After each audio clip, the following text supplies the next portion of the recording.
The 10,160th meeting of the Security Council is called to order. The provisional agenda for this meeting is Maintenance of Peace and Security of Ukraine. The agenda is adopted. In accordance with Rule 37 of the Council's Provisional Rules of Procedure, I invite the representatives of Finland, Lithuania, Poland, Romania, and Ukraine to participate in this meeting. It is so decided. In accordance with Rule 39 of the Council's Provisional Rules of Procedure, I invite Mr. Khalid Kiari, Assistant Secretary General, Departments of Political and Peacebuilding Affairs and Peace Operations, to participate in this meeting. It is so decided. In accordance with Rule 39 of the Council's Provisional Rules of Procedure, I also invite Her Excellency Ms. Hida Samson, Chargé d'Affaires ad interim of the Delegation of the European Union to the United Nations, to participate in this meeting. It is so decided. The Security Council will now begin its consideration of Item 2 of the agenda. I warmly welcome the Secretary General, His Excellency Mr. Antonio Guterres, and give him the floor. Mr. President, with your permission, I will make some brief remarks, and the Assistant Secretary General Chiari will provide a detailed briefing. Mr. President, Excellencies, allow me to make a direct appeal. The large-scale strikes launched by the Russian Federation across Ukraine on 23rd, 24th of May, and the prospect of further such attacks underscore the gravity of this moment. Since February 2022, more than 15,000 civilians have been killed in Ukraine, nearly 800 children among them, as verified by the Office of High Commissioner for Human Rights. Reports from the Russian Federation indicated also a growing number of civilian casualties, including children. Humanitarian personnel have come under attack. Serious violations of international humanitarian law continue. The human toll is increasing. In the first 4 months of this year, more civilians have been killed in Ukraine than in the same period in 2025, or 2024, or 2023. The front line is virtually frozen, with swarms of drones inflicting heavy casualties, and civilian infrastructure is being destroyed on a vast scale, especially energy infrastructure. This could go on and on and on. But the direction of the war, the escalation and the intensification that we are witnessing, risks to get out of control. The risk of miscalculation, the risk of escalation with unknown and unintended consequences. And so let's speak plainly. The current course is not sustainable. The trajectory must change. The death spiral must stop. What is needed now is de-escalation, immediate and sustained. What is needed now is a full and unconditional ceasefire. What is needed now is more diplomacy. And what is needed is to create the conditions for a just, lasting and comprehensive peace in line with the Charter of the United Nations, international law and UN resolution. Mr. President, Excellencies, the choice is clear, the responsibility is clear, the time for peace is now, and I thank you. I thank the Secretary General for his briefing. I now give the floor to Mr. Khalid Kiari. Mr. President, as the Secretary General just stated, today's meeting takes place against the backdrop of an alarming escalation of the war in Ukraine. On the night of 23rd and 24th of May, the armed forces of the Russian Federation launched a massive strike across Ukraine, reportedly deploying as many as 90 long-range missiles and 600 drones. Among the weapons used was the so-called Oreshnik intermediate-range ballistic missile, which targeted the city of Bila Tserkva in central Ukraine. This marks the third known instance of the use of this weapon by the Russian Federation in Ukraine. At least 5 people were reported killed and at least 112 others injured across Ukraine, with the heaviest toll in Kyiv. The city's more than 2 million residents endured over 7 hours of explosions, impacting dozens of residential buildings. According to UNESCO, more than 30 cultural sites were reportedly damaged in this latest wave of attacks. The diplomatic residence of the Albanian ambassador and the compound housing the United Nations Resident Coordinator and several UN agencies were impacted by falling debris from strikes in central Kyiv. Fortunately, no UN staff members were injured. Attacks continued into this week, impacting civilians across southern and eastern Ukraine. Russian Federation authorities have also reported rising civilian casualties from alleged Ukrainian strikes. On 25th of May, 2 civilians were reportedly killed in the Belgorod and Bryansk regions. Mr. President, we remain deeply concerned over the recent announcements by the Russian Federation of plans to conduct, and I quote, consistent and systemic strikes against Ukrainian defense enterprises in Kyiv, as well as against decision-making centers and command posts, end of quote. This announcement followed reports of an Ukrainian drone attack on a college building and dormitory in the Ukrainian city of Starobilsk that is presently occupied by the Russian Federation. We strongly condemn all attacks on civilian and civilian infrastructure. Such attacks, wherever they occur, violate international humanitarian law. They must cease immediately. Civilians must be protected. Mr. President, the United Nations and our humanitarian partners continue to operate under extremely dangerous conditions to reach civilians in need. In the past 2 weeks, United Nations humanitarian personnel, humanitarian partners, and assets have come under attack on 5 occasions. This is unacceptable.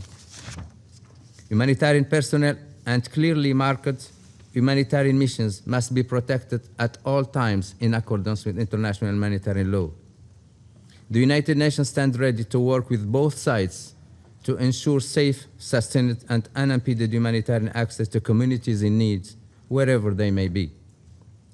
Despite the challenging conditions, the United Nations continue to support recovery and reconstruction efforts, as well as human rights monitoring and advocacy. The United Nations is also focused on efforts to facilitate the safe return of deported and forcibly transferred Ukrainian children, including through the Secretary General's Special Representative for Children in Armed Conflict. Mr. President, in its 5th year, Russian Federation's full-scale invasion of Ukraine continues to exact a profound toll, disrupting global trade and economy, deepening regional and international divisions, and eroding trust in the multilateral system. With each passing day, diplomacy is delayed. The threat to regional and international peace and security deepens. An urgent return to dialogue and negotiations remain imperative. The United Nations will continue to fully support all meaningful efforts to that end. Thank you. I thank Mr. Chiari for his briefing. I now give the floor to those council members who wish to make statements. I give the floor to the representative of Latvia. Thank you, Mr. President. And I thank the Secretary General for his presence and his introduction, and ASG Chiari for his factual briefing. Today, the Council meets again to condemn a new level of atrocities and other violations of international law by Russian Federation, worse with every time. On 23rd, 24th of May, Russia launched the largest ever combined missile attack against Kyiv. In this massive assault, Russia attacked Ukrainian civilians with over 90 missiles, including 36 ballistic weapons, one of them Oreshnik, nuclear-capable hypersonic intermediate-range ballistic missile, and 600 attack drones. Russia's barbaric, indiscriminate strikes killed at least 4 people and injured more than 100 others. Russia deliberately and knowingly wages a war against civilians. According to the UN Human Rights Monitoring Mission in Ukraine, from January to April 2026, Russia killed at least 815 civilians and injured 4,174. Since the beginning of the full-scale invasion, this Council has held more than 100 meetings on Russia's aggression against Ukraine. To date, more than 213,200 potential war crimes have been registered, from unlawful deportations, executions, to systematic and widespread torture and conflict-related sexual violence. As a matter of example, last year in Kherson region alone, drone attacks caused around 2,200 civilian casualties. Mr. President, amongst the so-called military targets last weekend were also 350 residential buildings. The building of the Ministry of Foreign Affairs, the residence of the Ambassador of Albania, a building housing several UN agencies, a number of cultural and historic sites, including National Philharmonic, the Dynamo Football Stadium, and the Chernobyl Museum. That museum, just opened after renovation, is dedicated to preserving the historical memory of the biggest tragedy caused by Soviet Union's utter disregard for human life. This is the same disregard for human life that Russia demonstrates today. Even if the museum building is gone, the memory of those crimes then, as well as the atrocities committed by Russia now, will not be forgotten. To add to this list, just yesterday, a children's playground in Kherson region was attacked, killing the father, injuring the mother, and her 3- and 6-year-old daughters. The mother is in critical condition in the hospital. She has 2 more children, who luckily were not at the playground that day. Which one of these atrocities qualifies as a legitimate military target? Mr. President, Russia continues to attack the UN system and UN personnel, not only rhetorically, but literally. While the world has been calling for a ceasefire, Russia has rejected at least 7 peace or ceasefire proposals last year alone.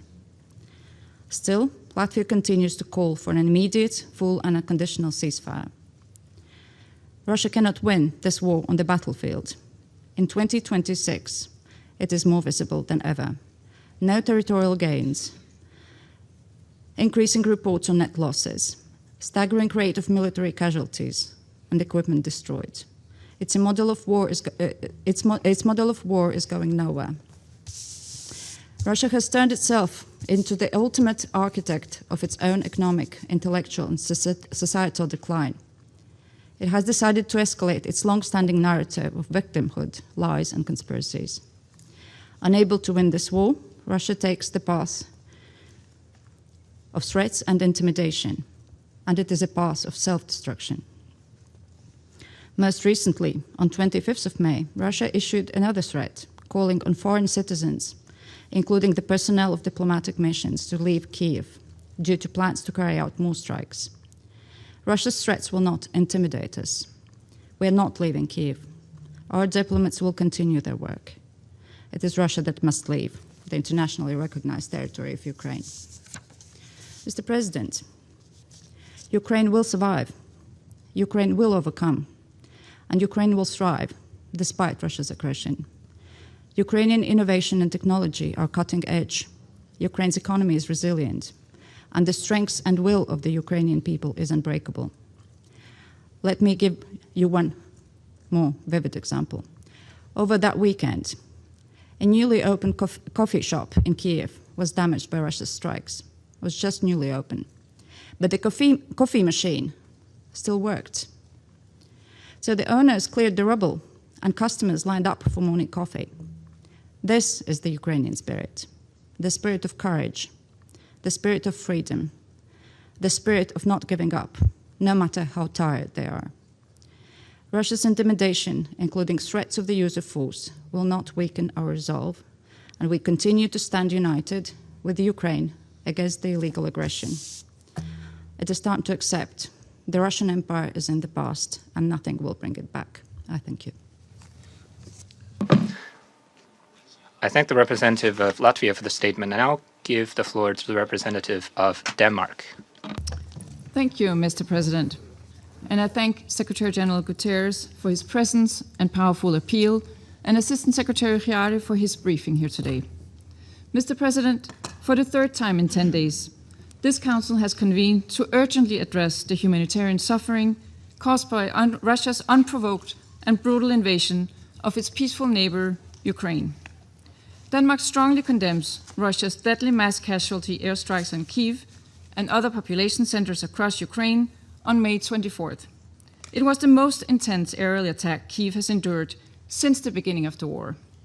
We are shocked and horrified by Russia's actions and extend our condolences to the latest civilian victims of this illegal war. These attacks represent yet another dramatic escalation.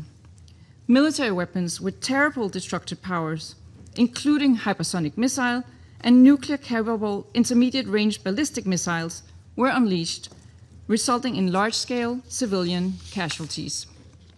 Mr. President, for the third time in just 10 days, Denmark demands that international humanitarian law be fully respected, without exception, and similarly demands, also without exception, full accountability and justice for all the crimes committed in this war of choice launched by Russia.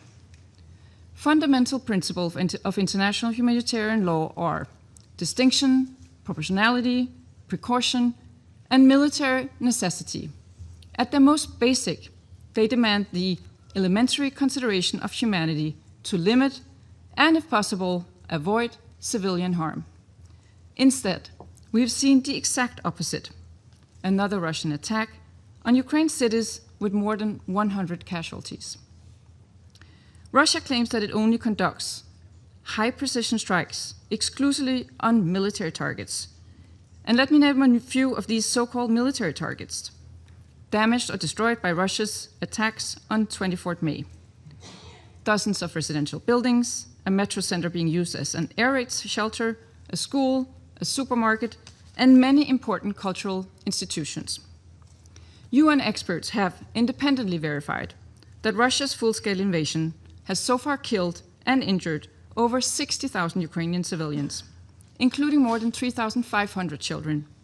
The true figures are likely much higher.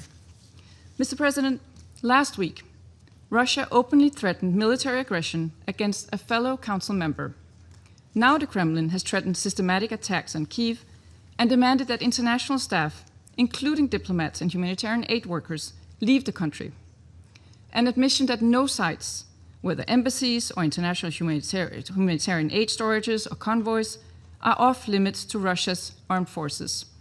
Such threats are outrageous and cannot be tolerated.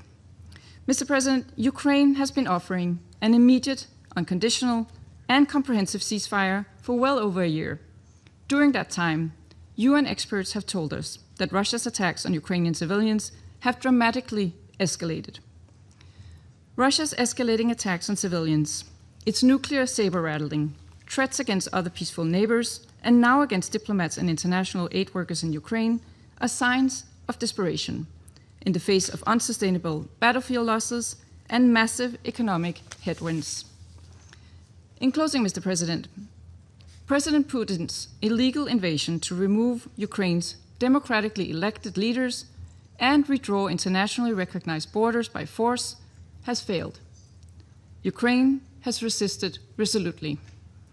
The only solution is a permanent ceasefire to allow for good faith negotiations aimed at a just, comprehensive, and lasting peace in line with the UN Charter.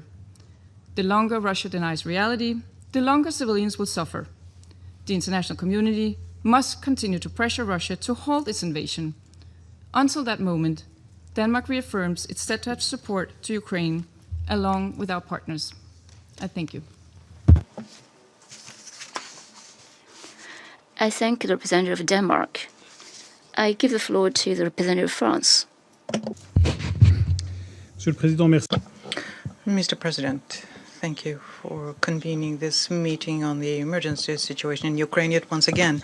I would like to first of all thank the Secretary General for being here and for the report, which recalls the basic principles of the organization, which launches an appeal which we support a comprehensive ceasefire.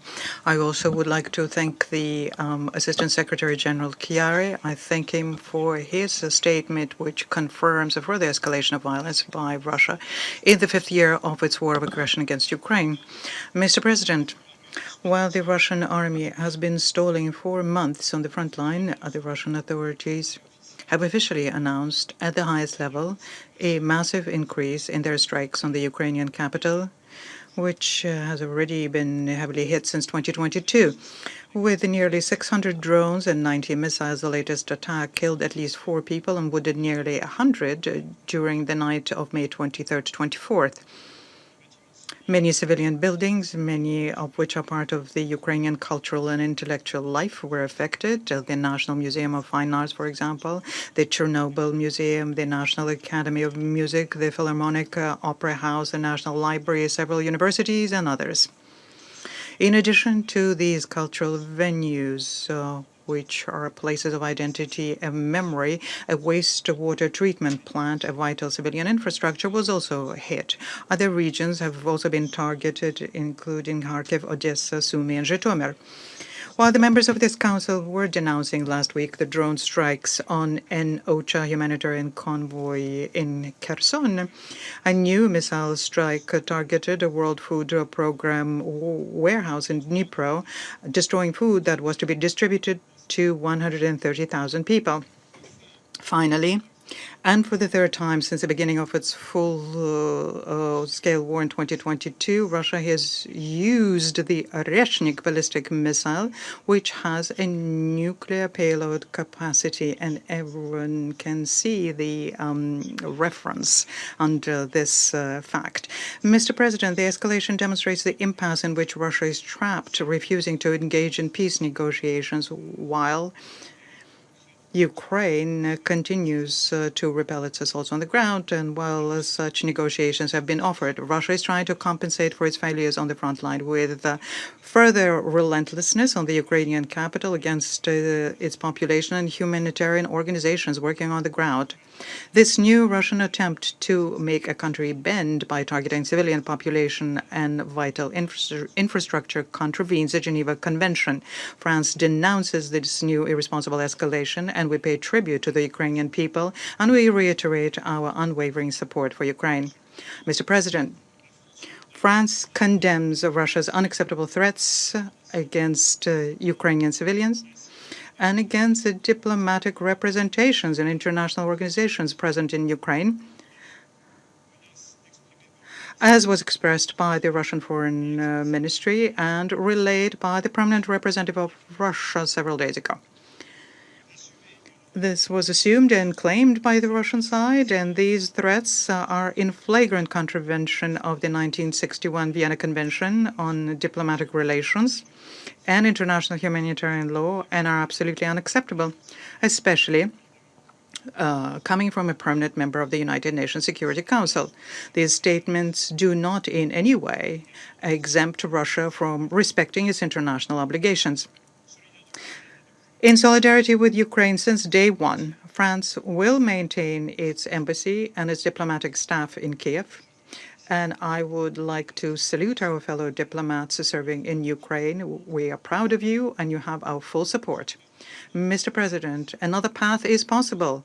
France calls on Russia to desist from this irresponsible escalation. It calls on them to engage in good faith in peace negotiations, the first step of which must be an immediate, comprehensive, and unconditional ceasefire, as proposed yet once again by the UN Secretary General and supported by the vast majority of member states. France, together with its partners, is ready to get involved in this journey and remains committed to a just and lasting peace in Ukraine. I thank you. I thank France for the statement. Now I give the floor to the representative of Greece. Mr. President, We welcome the Secretary General and thank him for his sobering remarks, and we also thank Assistant Secretary General Chiari for his briefing. Mr. President, the third meeting of this Council on Ukraine within 10 days is in itself proof enough of the need for concerted efforts to end this war. It is regrettable that we are experiencing new levels of escalation owing to Russia's latest unwarranted and unjustified acts of aggression. Russia's attacks against Kiev and its surrounding areas of last week, one of the largest combined air attacks against the Ukrainian capital since the beginning of the full-scale war, is a case in point. The massive and sustained nature of these attacks, as well as the weapons and methods used, seem to imply that the purpose was to inflict as much damage and suffering as possible in the middle of an urban, civilian-populated area and to directly impact Ukrainian morale. Over the past 3 days, hostilities and attacks across Ukraine have killed or injured more than 240 civilians, including many children, and those attacks have also damaged schools, energy infrastructure, and agricultural assets. We deplore the civilian casualties sustained by these attacks. We also deplore that more than 10 cultural institutions and 2 educational and research facilities were severely damaged in Kiev, and we join UNESCO's in condemnation of any attacks against cultural property. In the same vein, we are deeply concerned over the damages sustained by diplomatic premises in Kiev.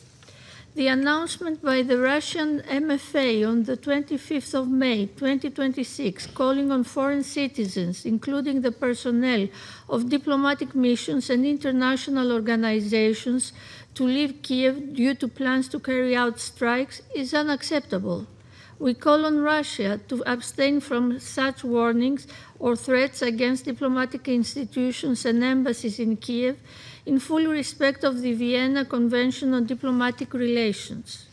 In that regard, we reiterate that Greece condemns any attacks against civilians, civilian infrastructure, and humanitarian personnel wherever they may occur.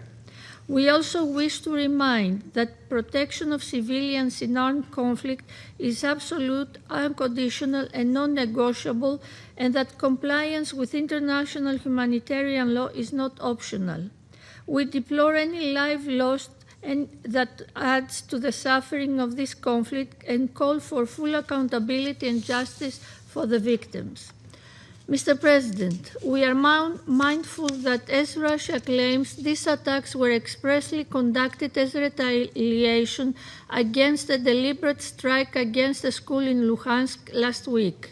As deliberated also in this Council, we are once again asking for access of the relevant UN agencies to the temporarily occupied territories of Ukraine, which will ensure independent verification of such incidents. Mr. President, there are high risks of both vertical and horizontal escalation in this war, which need to be contained and reversed, not only to end the human suffering in Ukraine, but also to restore respect and trust to international law and the principles of the UN Charter, which all of the new UN member states have agreed to uphold. As the Secretary General said in this chamber 2 days ago, violence in Ukraine is expanding in scale and complexity. Russia's repeated use of new destructive weapons, such as the Orenchtik medium-range ballistic missile with its nuclear capabilities, as well as the aggressive rhetoric against other neighboring states, threaten to expand the already catastrophic consequences of this war. It is thus clear to us that the need for an immediate, full and unconditional ceasefire, which will allow for the resumption of diplomacy, has never been more urgent. We view this as a necessary step towards achieving a comprehensive, just and lasting peace. that will be firmly based on international law and the UN Charter and in full respect of Ukraine's sovereignty, independence, and territorial integrity within its internationally recognized borders, rejecting any change of borders as a result of the use of force. I thank you. I thank the representative of Greece for the statement. I give the floor to the representative of UK. Thank you, President. I thank the Secretary-General and ASG Chiari for briefing us today. The United Kingdom supported Ukraine in calling for today's meeting. Colleagues, last Friday, Russia asked this Council to meet following an alleged incident in occupied Luhansk, which UN briefers said they had not been able to verify because Russia refuses access to Ukrainian territory which it occupies.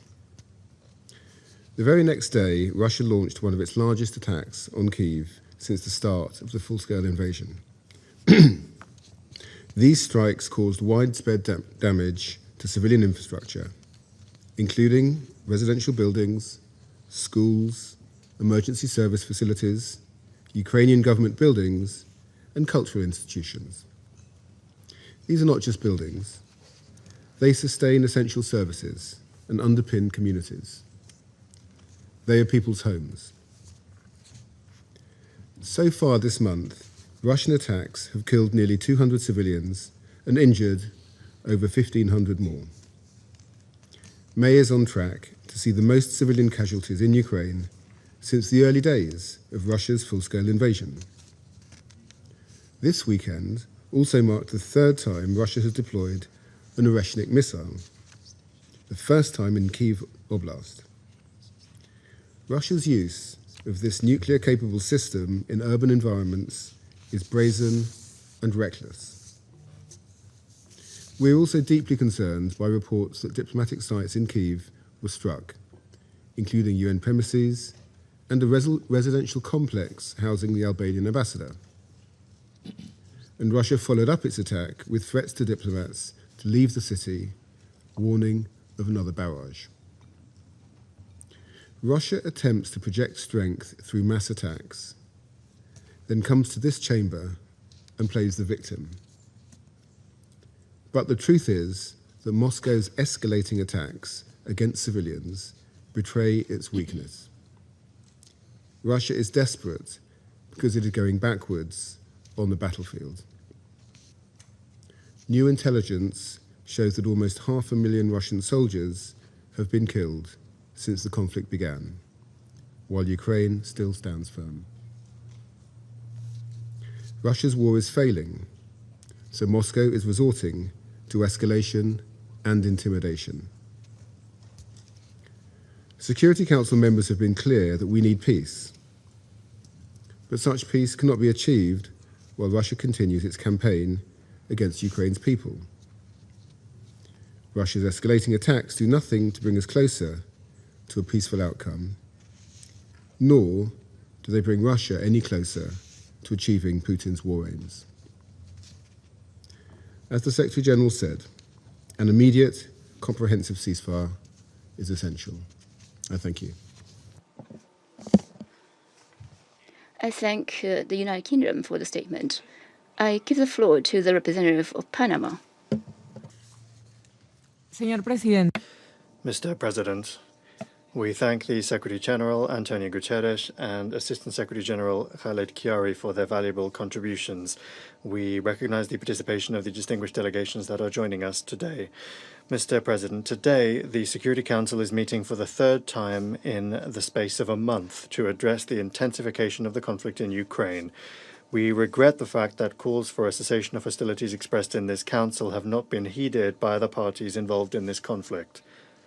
On the contrary, as the Secretary-General said on Tuesday during the open debate on the strengthening of the Charter of the United Nations, global military spending has reached unprecedented levels, while lethal arms are becoming easier to access.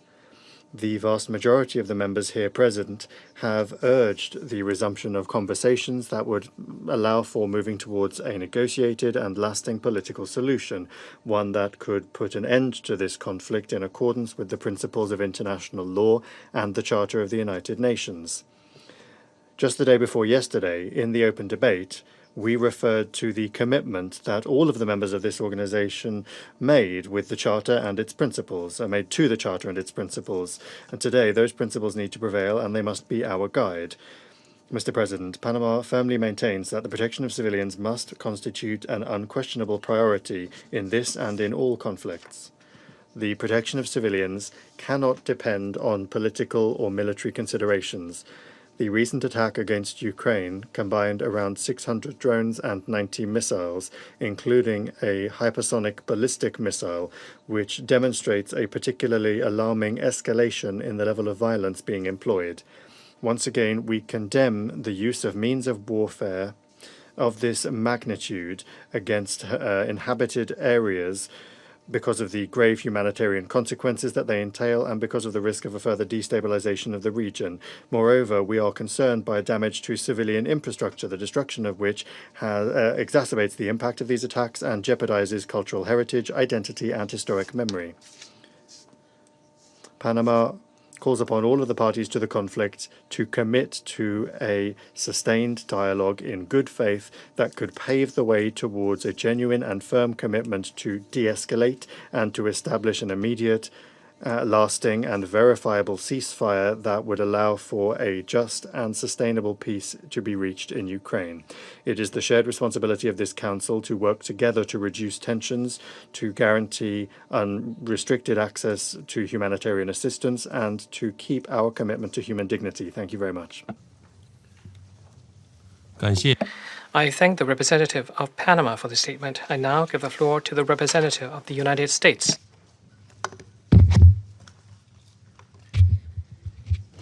Thank you, Mr. President. And thank you to Secretary General Guterres.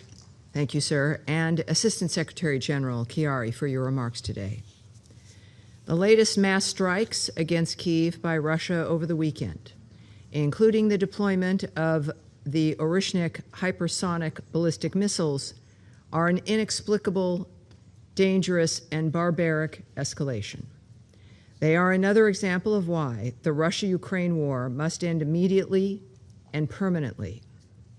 Once again, as you've heard from your colleagues, civilians were killed and more than 100 injured. Museums, public transportation infrastructure, residential buildings, and more were destroyed or damaged. Deliberate attacks against civilians are obscene and unacceptable. The United States extends its deepest sympathies to all those affected. We caution Russia not to mount so-called systematic strikes against Kyiv, which risk further civilian casualties and setting back the prospect of peace. We note, too, with serious concern, Russia's apparent disregard for the protections afforded to diplomatic facilities and personnel under international law. We remind Russia, in clear terms, of its legal obligations, and we add, diplomacy and negotiation are the only path forward towards lasting peace. Threats and incendiary rhetoric are clearly not part of that path. Colleagues, the Russia-Ukraine war can only end with a negotiated settlement. The United States once again calls for an immediate and comprehensive ceasefire as a step towards a durable, negotiated end to the war. The alternative is escalating violence that will spiral out of control. That is unacceptable. The war must stop. The United States calls on the Russian Federation to cease, and the international community, as the international community, calls for this system to break out of this cycle. We call for de-escalation, and we continue calls for both parties to negotiate in good faith to end this war. As Secretary Rubio said earlier this week, the United States stands prepared to play a constructive role as soon as any opportunity and real commitment from both parties presents itself. We are ready to do whatever is possible to stop the death and destruction. Thank you. I thank the representative of the United States for the statement. I now give the floor to the representative of Colombia. Señor Presidente. Mr. President, I thank you for convening this emergency meeting, and I extend my greetings to the Secretary General and my thanks to Mr. Khaled Kiari, Assistant Secretary General, for the briefing presented. My greetings also to the delegations participating in today's meeting. Since we last met on Friday in this Council, we have seen another wave of attacks that continues to claim lives and to worsen the suffering of the civilian population. Far from seeing signs of restraint, we continue to witness a trend of escalation, which is exacerbating the conflict and making the prospects for peace more remote. All too often, this Council hears reports of hospitals being affected, residential buildings being struck, warehouses being destroyed, and educational facilities being impacted. It is particularly alarming that many of these actions are taking place in densely populated areas where the use of explosive weapons with a wide area of impact has devastating consequences for the civilian population. These reports cannot become the normalized practice of this conflict. And yet, here we are once again, hearing about civilian victims and about damage to civilian objects, which should be protected at all times. It is not possible to accept a logic according to which each episode of violence seems to lead to further escalations, while the civilian population and those that risk their lives to assist them continue to pay the price. For that reason, Colombia will remind this Council as many times as is necessary that international humanitarian law prohibits attacks against the civilian population and objects of a civilian nature. These acts are inadmissible and may constitute war crimes. The obligations derived from the principles of distinction, proportionality, and precaution are binding. They are not optional, and they are being dangerously ignored time and time again. Mr. President, my country, in addition, notes with grave concern that this escalation is not being manifested solely on the ground. We also see it in language, in narratives of confrontation, and in statements which, even in this Council, at times seem to deepen divisions instead of opening up space for diplomacy. We understand that this conflict is marked by profound differences and wounds, but the language of permanent confrontation cannot replace the language of peace. Words matter because they also can close or open the path towards dialogue and reconciliation.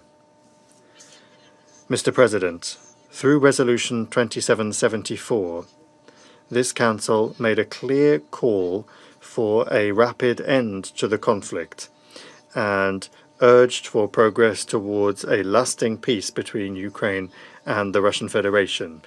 Today, that appeal is more urgent than ever. Therefore, Colombia reiterates its call for effective dialogue channels, for concrete confidence-building measures, and for an immediate, real and verifiable ceasefire as a first step towards a negotiated and lasting political solution. In those efforts, the role of mediators and those that try to keep spaces for diplomacy open are more important than ever. Thank you very much. I thank the representative of Colombia for the statement. I now give the floor to the representative of Bahrain. Thank you, Mr. President. At the outset, I would like to welcome His Excellency Mr. Antonio Guterres, the Secretary General of the United Nations. I also thank Mr. Khaled Khiari, the Assistant Secretary General, for his briefing. We also welcome the delegations participating in today's meeting. Mr. President, we followed with grave concern the latest escalation in the Russian-Ukrainian war. We express our deep regret towards the escalation in violence and the increase in attacks against civilians and civilian infrastructure, which has led to the death and injury of a number of innocent civilians who are shouldering the biggest burden of this war that has entered its 5th year. Mr. President, the Kingdom of Bahrain calls for de-escalation. We call for dialogue and diplomacy and for supporting the efforts of a comprehensive and lasting peace. We reaffirm that political and diplomatic solutions are the optimal way to achieve peace and not a military option. We also reaffirm the need for resuming tripartite talks between the United States, the Russian Federation, and Ukraine, based on serious and responsible political will to bring perspectives together and pave the way to relaunch a constructive negotiation path that would lead to a comprehensive and sustainable peace process. Mr. President, the Kingdom of Bahrain expresses its concern regarding the increasing use of advanced and lethal weapons in wars, including drones, ballistic missiles, and other modern military methods. These are worsening the challenges related to the adherence to the rules of international humanitarian law during armed conflict, especially when it comes to distinguishing between military objects and civilian facilities, and given the danger it poses on the lives of innocent civilians. Mr. President, the Kingdom of Bahrain reaffirms the importance of continued diplomatic efforts and the importance of keeping dialogue channels open. We need to make the best use of diplomatic momentum to contribute in supporting the efforts of peace.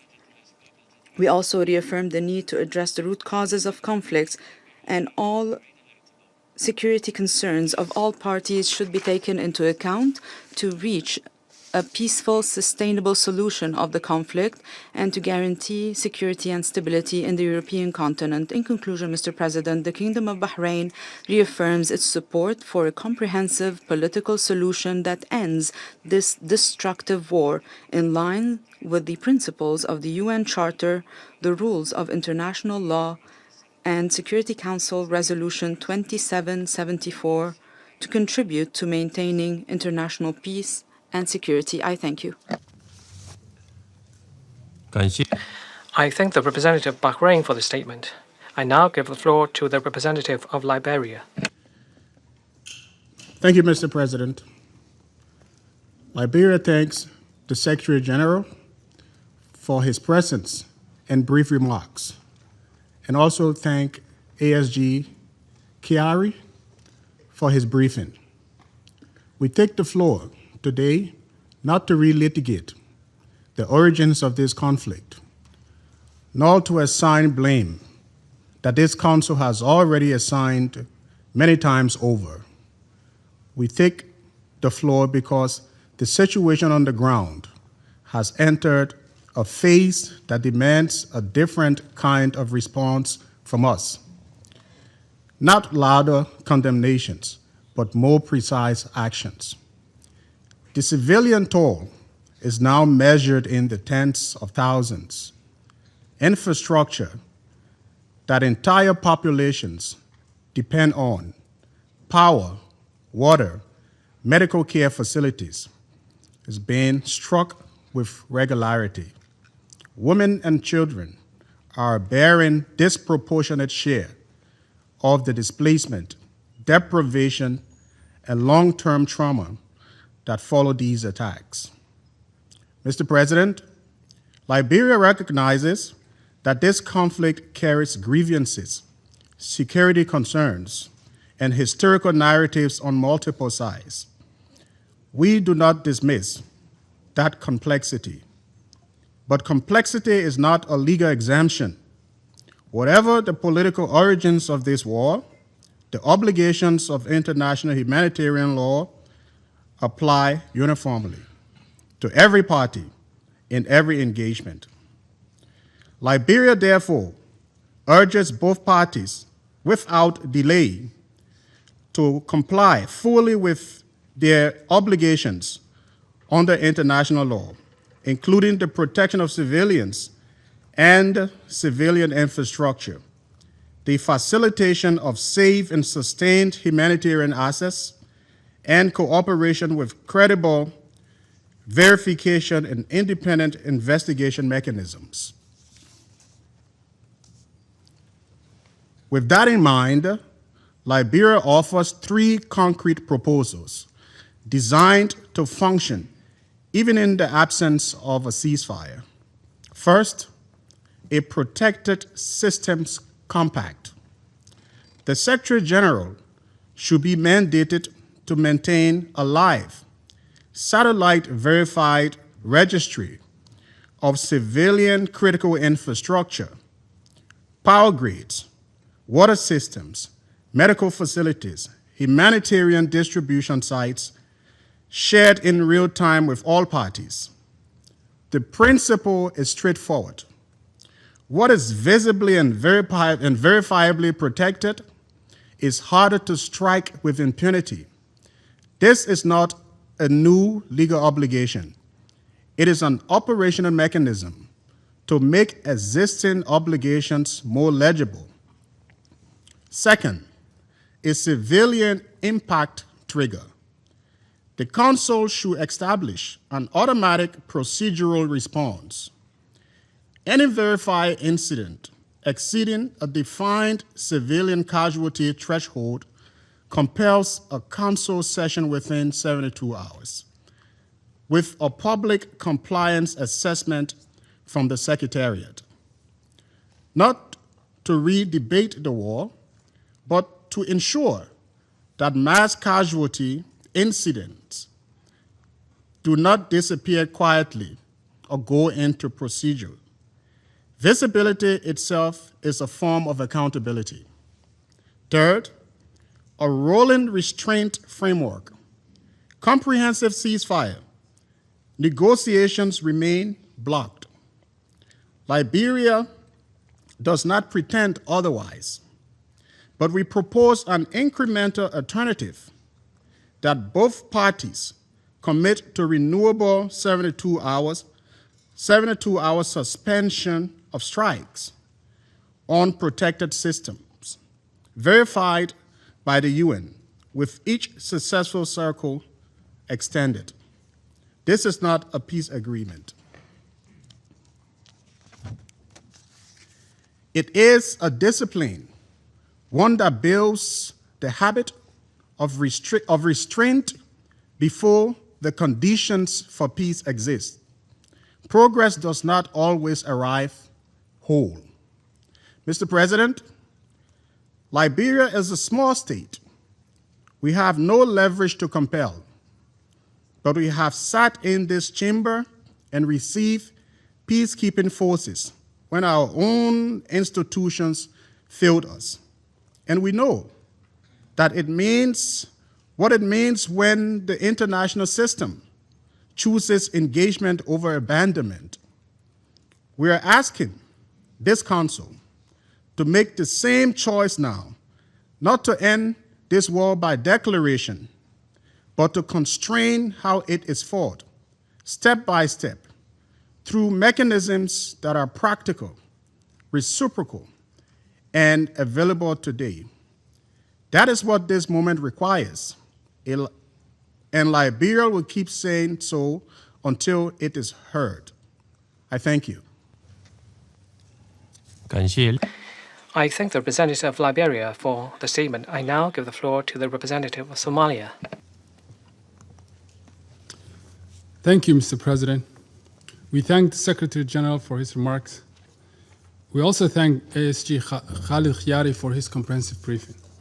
As we gather today here, our delegation remains deeply concerned by the ongoing hostilities and the continued deterioration of both humanitarian and security conditions in Ukraine.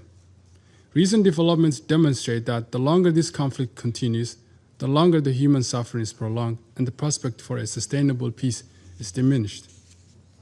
We are troubled by the continuous escalation of military actions affecting civilian and critical infrastructure. The protection of civilian and civilian infrastructure, including the preservation of schools, hospitals, and homes, are non-negotiable obligations enshrined in international humanitarian law. In this regard, we call on all parties to adhere their obligations under international humanitarian law. Mr. President, we reiterate that all parties must prioritize de-escalation, exercise utmost restraint, and commit to immediate and comprehensive ceasefire. My delegation remains convinced that there is no military solution to this protracted conflict. Dialogue and diplomacy remain the only viable means to bring an end to this crisis.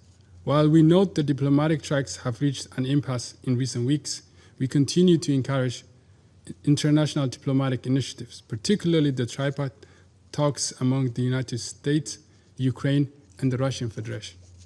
A durable and just resolution must address the underlying root causes of this conflict and be fully consistent with the purpose and principles of the United Nations Charter. Lasting peace will require compromise, confidence-building measures, and shared vision of common and sustainable security.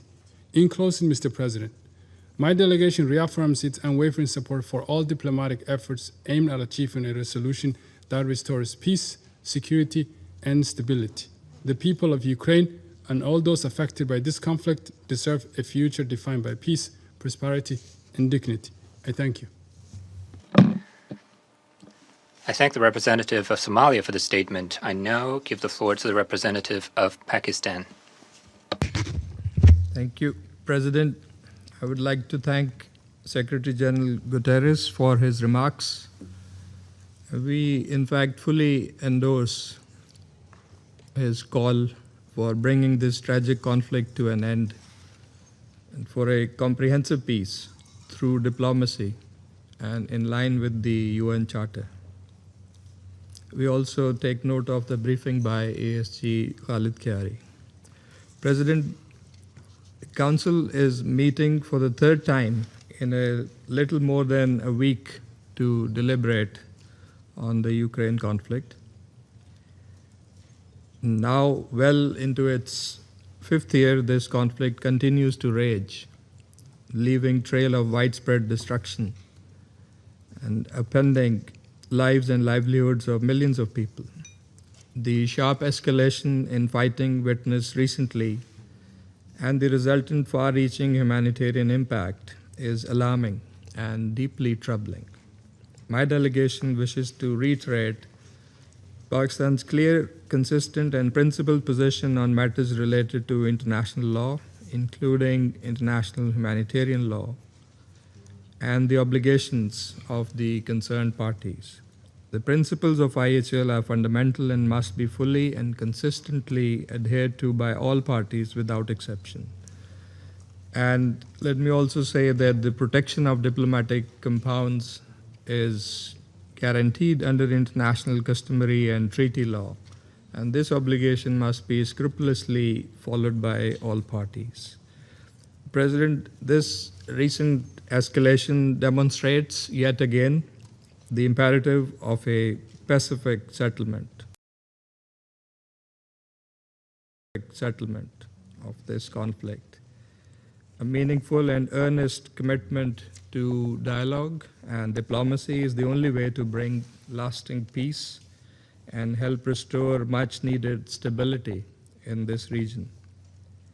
We reiterate that military means cannot bring lasting peace and will only prolong and further compound the agony of those affected by this conflict. And we reiterate the fundamental need for the parties to agree to an immediate and complete cessation of hostilities and provide necessary space for diplomacy to work and to bring this conflict to an early end. Pakistan has all along favored and advocated the path of dialogue and diplomacy for a peaceful settlement of this conflict. This would require, in our view, commitment to the purposes and principles of the UN Charter and a focus on finding a mutually acceptable solution corresponding to the legitimate security interests of all sides and the relevant multilateral agreements. In this context, we reiterate our hope that the parties would resume participation in the US-facilitated dialogue process at the earliest. President Pakistan voted in favor of Resolution 2774 in February last year. Pakistan will continue to support all efforts aimed at achieving a comprehensive, durable, and peaceful resolution of this conflict. This, we believe, must be achieved without further delay, for every passing day with continuation of hostilities only deepens the misery of the people in the region and distances the parties further from the much needed peace. I thank you. 感谢巴基斯坦代表的发言。我现在请刚果金代表发言。 Monsieur le Président, la République démocratique du Congo vous remercie pour la convocation de la présente réunion consacrée au maintien de la paix et de la sécurité de l'Ukraine. La République démocratique du Congo remercie le secrétaire général, son Excellence M. Antonio Guterres, ainsi que le secrétaire général adjoint, Mohamed Chiari, pour leurs exposés sur l'évolution de la situation en Ukraine, lesquels nous rappellent une fois de plus la gravité de la situation sécuritaire et humanitaire, ainsi que l'urgence d'une mobilisation responsable de ce Conseil en faveur de la protection des civils, de la désescalade et de la recherche d'une paix juste, durable et crédible. La République démocratique du Congo a pris note des informations faisant état des attaques qui ont touché plusieurs villes ukrainiennes, dont Kiev, dans la nuit du 23 au 24 mai dernier, et qui ont causé d'importants dommages ainsi que des pertes en vies humaines.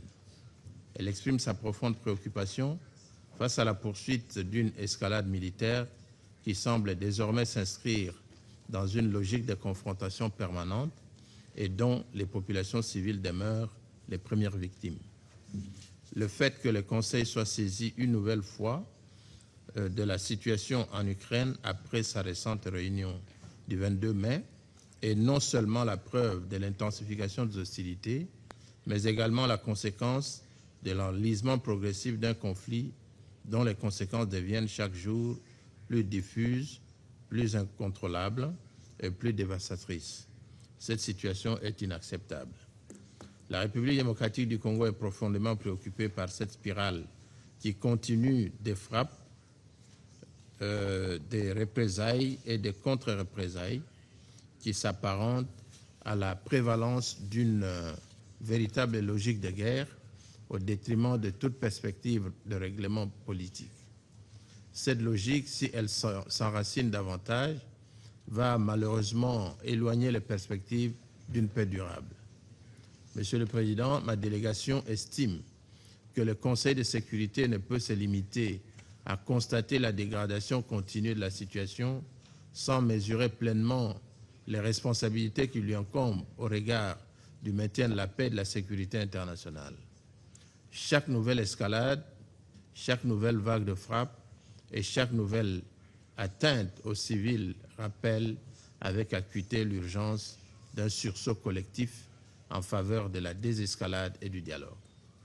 La République démocratique du Congo rappelle avec insistance que la protection des civils constitue une obligation fondamentale et intangible au regard du droit international humanitaire qui ne saurait être relativisé par des impératifs militaires. Aucune circonstance ne devrait conduire à l'exposition d'enfants, d'établissements scolaires, d'infrastructures civiles ou de personnel humanitaire à des attaques. C'est pourquoi Ma délégation insiste également sur la nécessité d'assurer un accès humanitaire rapide, sûr, durable et sans entrave aux populations affectées.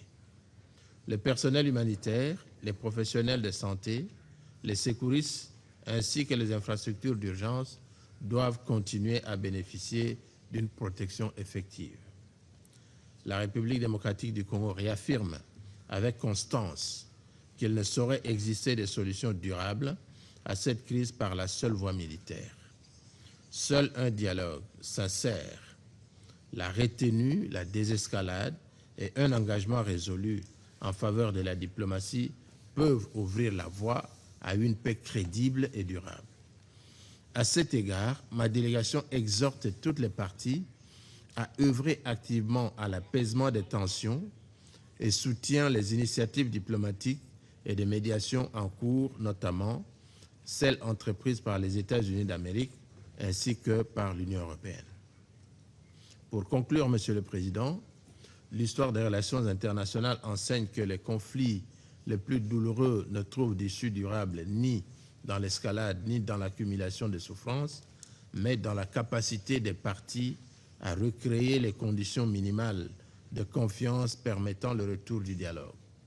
Tant que les hostilités se poursuivront, les perspectives d'un règlement négocié demeurent fragilisées et les souffrances des populations continuent de s'aggraver. Réaffirmant son attachement aux buts et principes de la Charte des Nations Unies, la République démocratique du Congo appelle de ce fait toutes les parties à faire preuve de retenue, à respecter strictement leurs obligations internationales et à s'abstenir de toute action susceptible d'aggraver davantage la situation sur terrain. Je vous remercie. 感谢刚果金代表的发言。我现在请俄罗斯代表发言。Господин председатель, благодарим созвавшие это заседание страны за то, что даете нам еще одну возможность для того, чтобы вновь привлечь внимание международного сообщества к тому, что произошло 22 мая. Ваша цель была, конечно, не в этом, а наоборот, отвлечь внимание от трагедии в Старобельске. А на заседании в прошлую пятницу ряд членов Совета Безопасности позволил себе бессовестно ссылаться на отсутствие информации.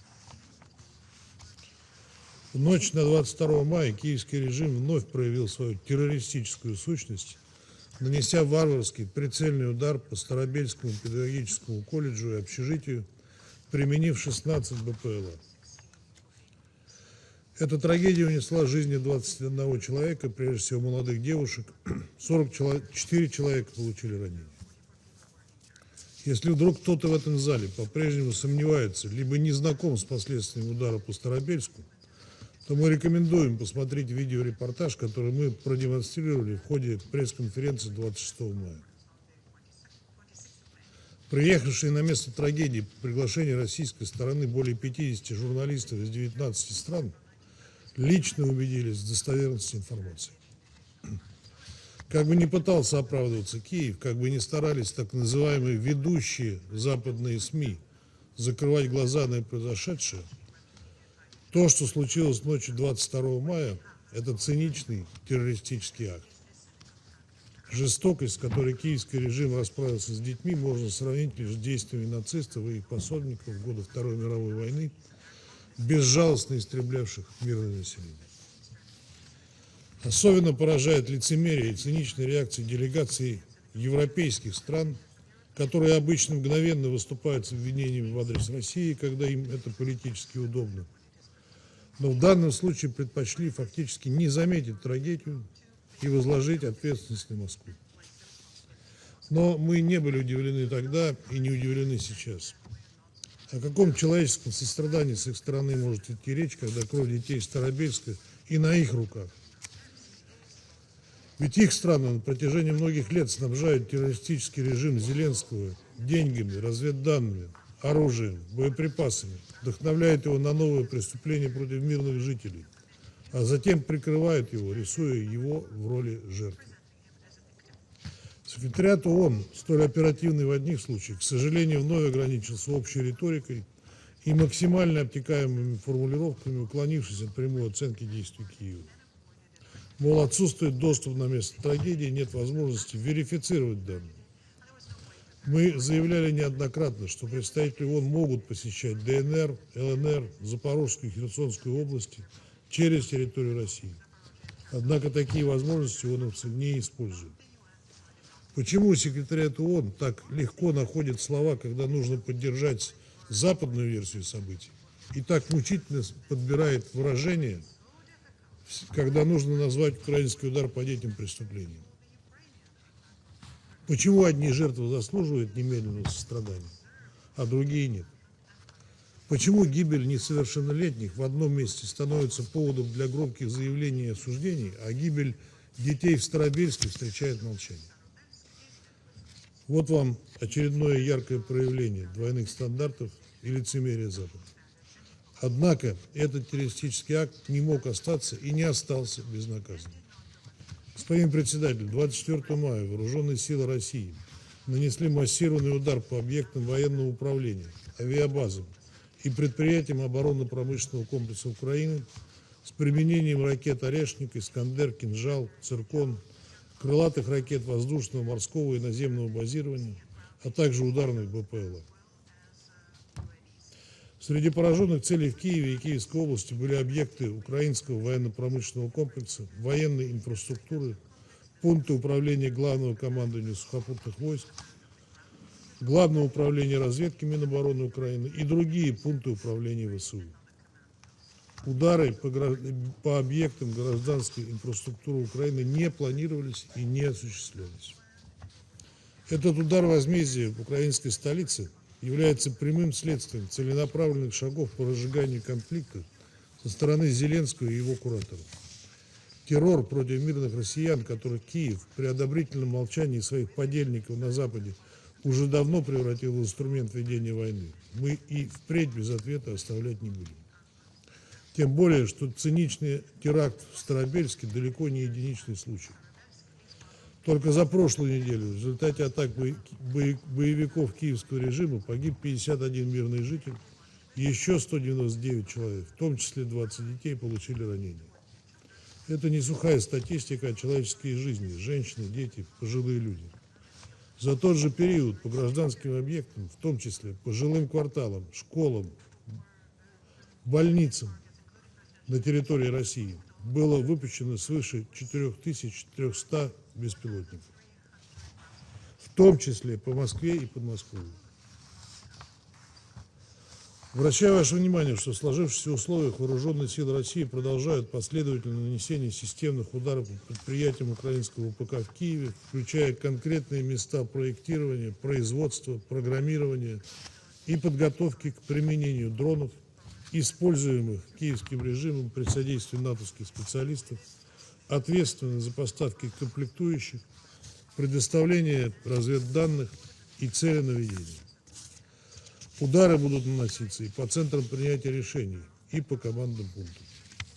Поскольку вышеуказанные объекты рассредоточены по всему Киеву, мы предупредили иностранных граждан, включая персонал дипломатических миссий и представительства международных организаций, о необходимости как можно скорее покинуть город, а жителей украинской столицы не приближаться к объектам военной и административной инфраструктуры режима Зеленского.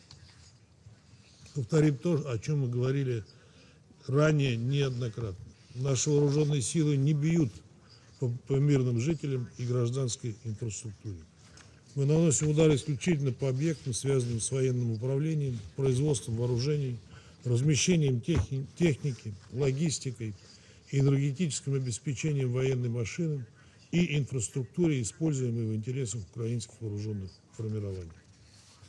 Господин председатель, события последней недели красноречиво показали: ни главарь киевского режима, ни его спонсоры к предметному диалогу по перспективному мирному урегулированию с нашей стороной не только не стремятся, но и делают все для эскалации противостояния. Дежурные воззвания к безусловному перемирию являются лишь прикрытием для продолжения Киевом их террора. Так называемые лидеры Европы таким образом лишь поощряют и без того безрассудный и самоубийственный настрой Зеленского. тональности их комментариев не оставляет сомнений в том, что Украину они окончательно и бесповоротно списали, вновь пытаясь выиграть время для своей безумной подготовки к войне с Россией, как они говорят. Они готовы и дальше выжимать из многострадальной страны по максимуму, ее руками воюя с Россией до последнего украинца. При этом циничные светочи демократии, чтобы не отвечать за зло и хаос, который они продолжают сеять, принялись по полной демонизировать и очернять Россию. Западная пропагандистская машина денно и ночно работает лишь для того, чтобы переложить на нашу страну ответственность за последние действия цивилизованных, так называемых цивилизованных государств на Украине. Скажу сразу, выйти сухими воды у них не получится. За свои безумные и хищнические действия в отношении и России, и Украины они понесут неотвратимую ответственность. Очевидно, что без военного давления никакие призывы к реальной дипломатии не сработают. Наши вооруженные силы продолжат выполнение целей специальной военной операции по денацификации и демилитаризации Украины до полного устранения угроз безопасности, исходящих с ее территории. Благодарю вас.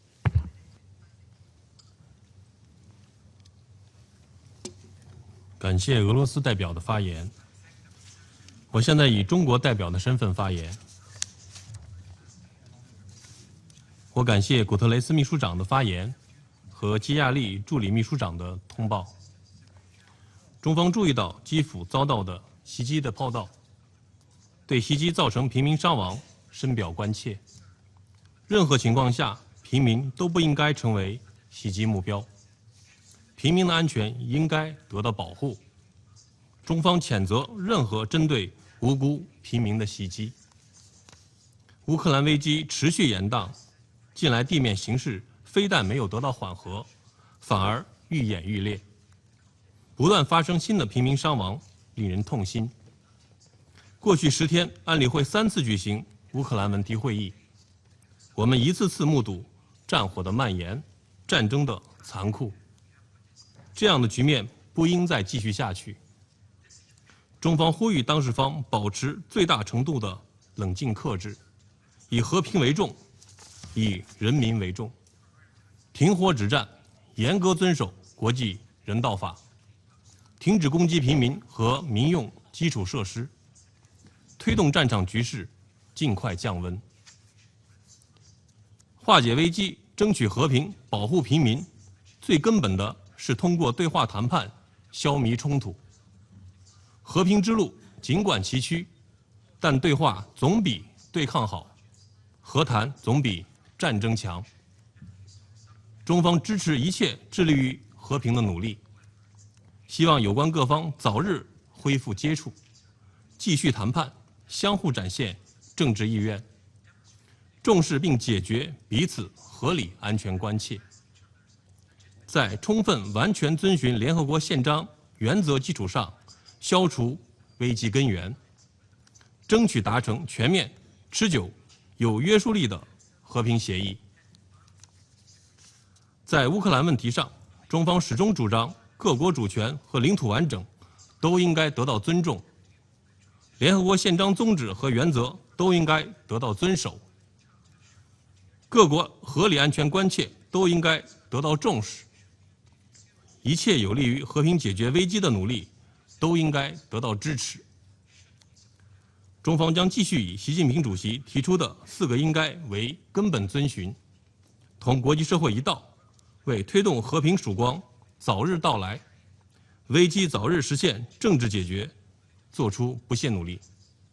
谢谢。我现在继续行使安理会主席的职能。 我现在请乌克兰代表发言。Mr. President, distinguished members of the Security Council, I thank the Chinese presidency for convening this meeting and express my gratitude to the delegations of Denmark, France, Greece, Latvia, and the United Kingdom for supporting Ukraine's request. I'm especially grateful to the Secretary General, Antonio Guterres, for your presence today in this chamber. It is a powerful signal that Russia's war of aggression will remain as a priority on the agenda of the UN and will not disappear until Ukraine has restored its territorial integrity. I'm also thankful to the distinguished briefer, ASG Khaled Kari, for clearly demonstrating once again to this Council a new shocking level of Russia's aggression against Ukraine by committing outrageous war crimes and crimes against humanity against the civilian population.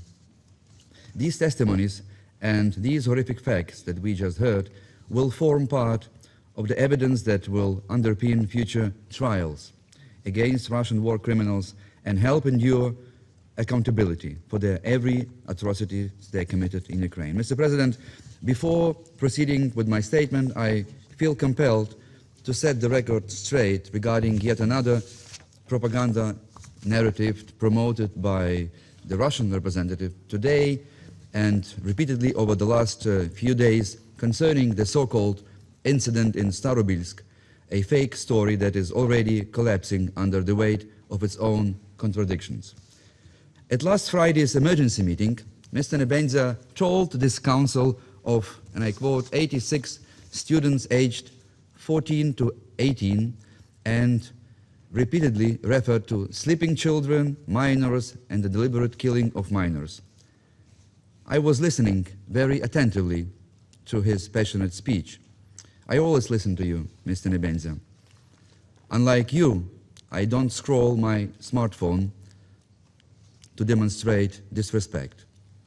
The Russian representative used the word children 15 times when speaking about Starobilsk last time. Today, Mr. Nebenza mentioned poor children 5 times at least. He even invited last time 2 UN bodies specifically mandated to protect children's rights, UNICEF and the Special Representative of the Secretary General for Children and Armed Conflict. Yet the very next day, the Russian Federation's own Ministry of Foreign Affairs published a list identifying the 21 alleged victims by name and date of birth, a list, it must be stressed, that has not been independently verified. But even according to that list that we see, every single individual named was an adult. Remarkably, not a single one was a child. In other words, the same institution that sends the Russian representative to sit in this chamber has, through its own documentation, which is unverified, I have to underline it once again, refuted his central claim. This tells us everything we need to know about the credibility of Starobilsk fake legend. I also have to say that it exposes Moscow's willingness to exploit children's rights and misuse UN institutions in the service of its propaganda. What is perhaps even more striking is that Russia expects the world to take all its accusations on faith, while its own version of events starts falling apart the very next day as it was presented. Here is another example. On 22nd of May, Mr. Nebenza told this council that the Ukrainian army, and I quote, used 4 fixed-wing drones. But just 4 days later, at the press conference on the 26th of May, the same representative of Russia told reporters that 16 UAVs targeted the same location in 3 successive waves, end of quote. So we see that imaginary number of alleged drones suddenly quadrupled in 4 days. I could continue deconstructing and dismantling the endless stream of Russia's lies, but I value precious time of this council far too much to devote any more of it to this exercise. Mr. President, the Starobilsk narrative is a textbook example of cynical Russia's propaganda, a construct so evidently fabricated that it is effectively stitched together with wide threads of lies and drawn out of thin air.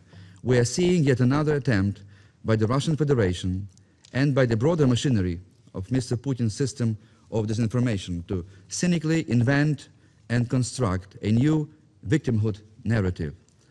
Through a mixture of falsehoods, manipulations, and deliberate distortions, Russia is trying to fabricate yet another myth of Starobilsk, portraying itself as an alleged victim of this war. But let me be absolutely clear. We cannot allow this to happen, because this is not about the victims of war. The sole responsibility for those victims of war lies with a single individual, Mr. Putin, and the military monster that he commands. What is being pursued instead is something far more dangerous, an attempt to manufacture Moscow's justification for an ongoing act of brutal aggression against Ukraine, or for the so-called retaliation. And we have seen this pattern before, like fabricated myths about 2014 tragedy at the trade union house in Odessa, or cynical narratives about an alleged people of Donbass supposedly targeted by Ukrainian forces, both fake constructs that Moscow keeps recycling over and over again. All of this has been instrumentalized by a cynical propaganda apparatus to justify Russia's war crimes and crimes against humanity, including the mass killings and indiscriminate strikes against civilian populations that we witnessed in Kiev and other Ukrainian cities last Sunday. It was Pentecost Sunday. To be frank, watching the sheer zeal, this almost theatrical determination with which the Russian representative at the UN beats his chest and bends every possible effort to manufacture the new Russian myth of alleged victimhood is deeply disturbing. I want to reiterate once and for all, the armed forces of Ukraine target only legitimate military objectives in full accordance with international humanitarian law. We never target civilians. Mr. President, let me now turn back to my statement. The night from the May 23rd to May 24th in Kiev, my native city was hit, without exaggeration, with a strike which can be compared to a true Armageddon. It was the most devastating assault the Ukrainian capital has endured since the beginning of Russia's full-scale invasion. Waves of Russian deadly missiles and drones struck the city with a new appalling level of brutality, leaving no doubt about Mr. Putin's true intention, not military necessity, but maximum terror inflicted on the metropolis and Ukraine's peaceful citizens. I'm raising this issue with the members of this council also with a deep personal pain. As you know, my own family lives in Kiev. They too went through that hellish night of Russian barbarism unleashed by Mr. Putin and his henchmen dressed in military uniform. Thanks God, my mother-in-law, my father-in-law, my 10-year-old niece, they survived this horror night. But survival is not something that we Ukrainians can take for granted. It is difficult to convey how absurd this reality sounds today in the 21st century, in the very heart of Europe, in one of the most beautiful European capitals with over 3 million inhabitants. On Whit Sunday, Russian armed forces, as we just heard, carried out one of the largest and the most terrifying combined attacks on Ukraine's civilians and civilian infrastructure, using 54 cruise missiles, 32 ballistic missiles, including 2 Kinzhal air-launched missiles, as well as 3 Zircon hypersonic missiles. In addition, over 600 Russian attack drones were employed against civilian population. Many of them were Shahed-type drones, the same Iranian-designed deadly weapons that have shown their destructive power also now in the Middle East and in the Gulf region used by Iranian armed forces. Over 100 people were injured across Ukraine, and at least 4 of them were killed. Severe damage, as we also heard, has been reported across all districts of Kiev, affecting a wide range of civilian objects. Exactly speaking, 352 residential buildings were among the hardest hit, including high-rise apartment blocks, private houses, many of which sustained fires, structural damage, or partial destruction. A whole section of a residential building on Dechterivska Street was demolished from the 1st to the 5th floor. The family of our friends lived in that building. Thankfully, they survived the strike but lost their apartment and all their possessions. The Chernobyl Museum, and we heard this already, was completely destroyed by a direct missile strike. It had been reopened just less than a month earlier, following long reconstruction, marking the 40th anniversary of the Chernobyl disaster. The Russian barbaric barrage also struck a number of Ukrainian cultural institutions, including the National Art Museum of Ukraine.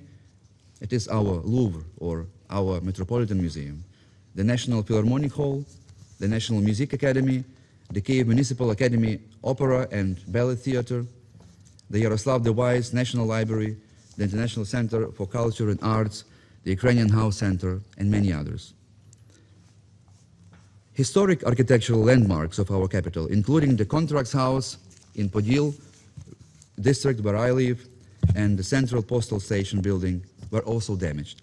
19 schools and educational institutions in Kyiv were severely affected by Russian airstrikes, including the historic campus of Kyiv Mohila Academy, one of the oldest national universities, alongside a public food market, shopping malls, office centers, and warehouses.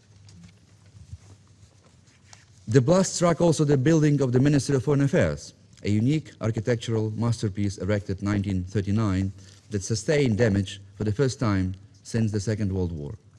The Cherkasy, Kharkiv, Kropivnitsky, Odessa, Poltava, Sumy, and Zhytomyr regions were also targeted by Russia in that fateful night of May 24. Mr. President, colleagues, allow me to reiterate once again that despite Russia's constantly repeated claims that it does not target Ukraine's civilian population, even the main Kremlin propagandist Vladimir Solovyov a few days ago openly admitted that this is a pure lie. In one of the recent broadcasts, this Kremlin mouthpiece acknowledged that over the past weekend, Russia carried out indiscriminate strikes against Kyiv and that its military command makes no distinction between military and civilian targets because, as he literally put it, Russian bombs and missiles have no eyes. For years, Mr. Putin has been shamelessly lying that Russian troops only strike military objectives, yet now even its own official propaganda machinery finally concedes that Russia does kill indiscriminately. And now we hear something even more revealing. These threats are no longer voiced only by Russia's military command. They are now being openly articulated by the Russian Foreign Ministry itself, that turn into the most aggressive and brazen megaphone of war in human history, even trespassing the Third Reich. We are told explicitly that Russia only strikes what it calls, and I quote, decision-making centers and command posts. So let us throw a closer look at the results of the latest massive missile attack on Kyiv. One of the sites completely destroyed was the famous Lukyanivka fruit and vegetable market, an ordinary marketplace near the neighborhood where my family used to live for years. So is Mr. Putin waging a war against Ukrainian tomatoes, or maybe our cucumbers and parsley? Mr. President, now let us throw a closer look at the tremendous cost of this latest brutal missile and drone attack on Kyiv. Based on open source calculations, the price that Mr. Putin has paid for this last barbaric attack is about $360 million US. Just imagine the scale of this absurdity. The figure reflects only the value of weapons used within a 7-hour strike in that night. When translated into real-life terms inside the Russian Federation, the scale becomes even more astonishing. According to official Russian construction cost benchmarks, this sum could finance approximately 35 modern schools or 12 fully equipped modern hospitals. In other words, the value destroyed by Russia in just one single night, attacking the very first McDonald's cafe in Kyiv, by the way, it was already reopened, could have been converted into many decades of public investment in social infrastructure, dozens of schools educating a few generations of children, and hospitals providing essential medical care. $360 million US is comparable to the entire annual budgets of such medium-sized Russian cities as Kursk, Bryansk, or Belgorod. Mr. President, at our previous meeting, I reminded Council members that around 35 million people in Russia still do not have access to proper sanitation and sewerage services, a striking reality for a country that claims great power status. Had the Kremlin chosen to invest $360 million US it wasted in this one single night on fruit markets in Kiev, in its own people in Russia, that amount would have been sufficient to build a state-of-the-art sewerage and wastewater treatment system for a city of 300,000 residents. Moreover, in human terms, with an average Russian pension of roughly $260 per month, this amount would cover the annual pensions of 110,000 pensioners. But instead, Mr. Putin decides to invest $360 million into missiles that launched in one night against the European capital, destroying a vegetable market, a coffee shop, which, as we just heard, was also reopened next morning, and many other command centers in Kiev. Now we also know that Russia has deployed a medium-range ballistic missile known as Oreshnik, which is capable of carrying nuclear warheads. It was used primarily as an instrument of intimidation against the international community. So let me also highlight the sheer absurdity of this action. The cost of a single Oreshnik missile is around $50 million. Russia launched at least two of them. One reportedly lost its course and fell on the temporary occupied territory in the Donetsk region.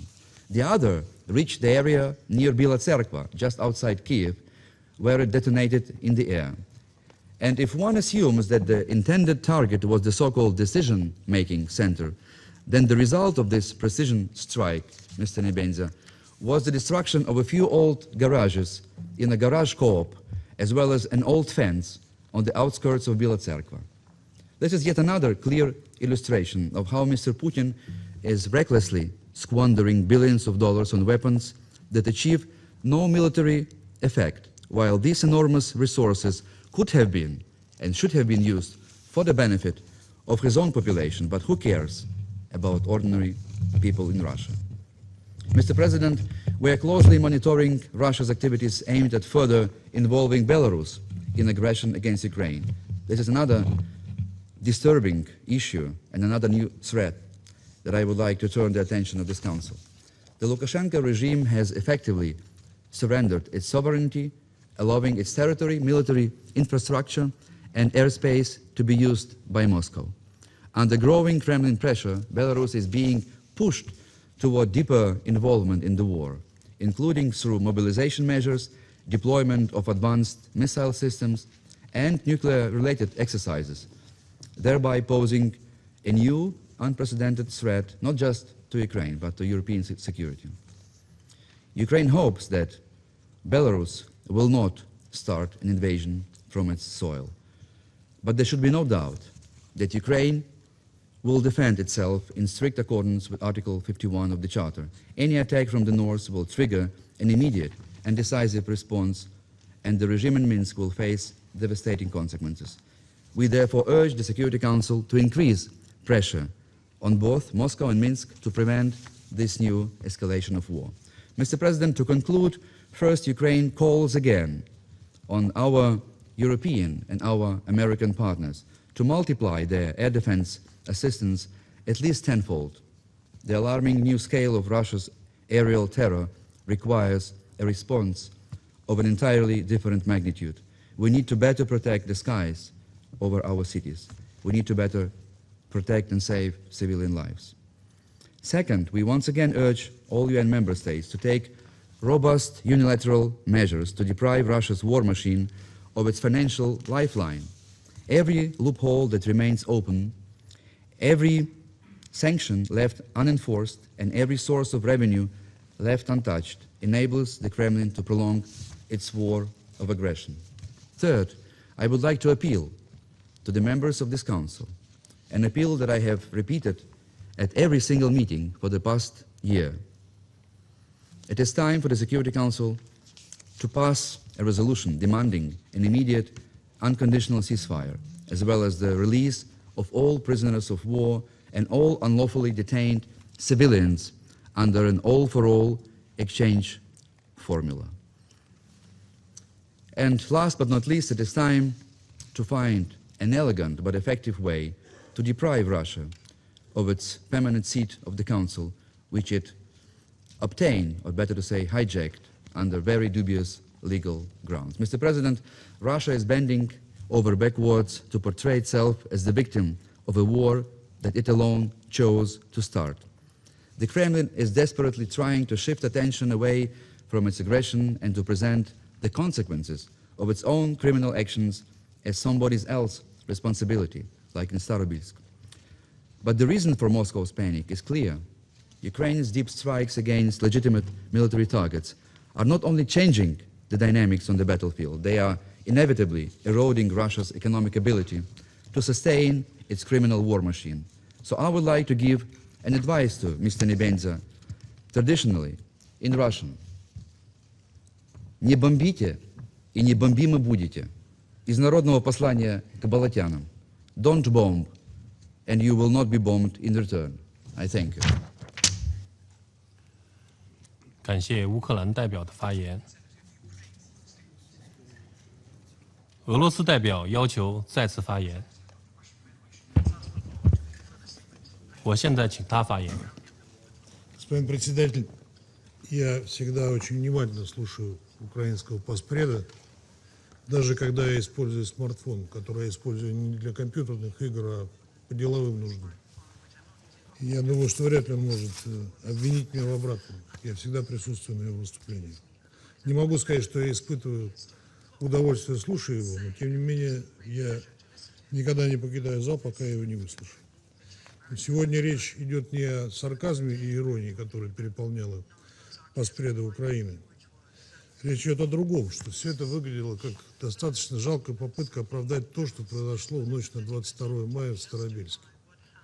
Обратите внимание, украинский паспред не отрицал того, что там погибли люди, но его аргумент был в том, что это были не дети, это были взрослые люди. Это совсем другое дело, не правда ли?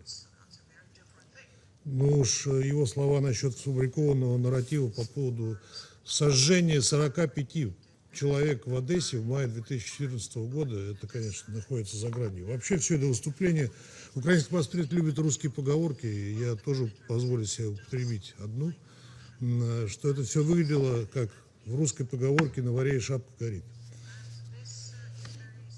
Никакое жонглирование цифрами, которые он употреблял, не могло испортить этого впечатления. Мы не состоим в прямой переписке с украинским паспредом, хотя я могу направить ему письмо напрямую,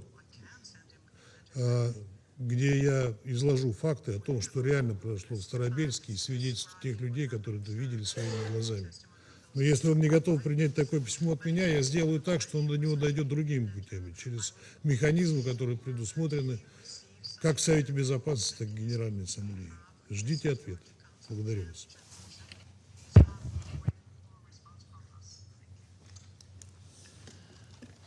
感谢俄罗斯代表的发言。我现在请波兰代表发言。